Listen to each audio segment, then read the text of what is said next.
Umabot na sa 194,111 ang mga titulong na ibigay sa mahigit 186,000 na mga benepisyaryo sa ilalim ng Marcos administration.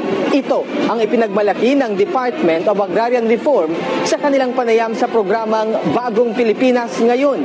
Ayon kay DAR Secretary Conrado Estrella III, kinabibilangan ito ng 132,393 na titles o parcelized titles at 61,718 regular titles na katumbas ng mahigit 200,000 na mga ektarya ng lupain.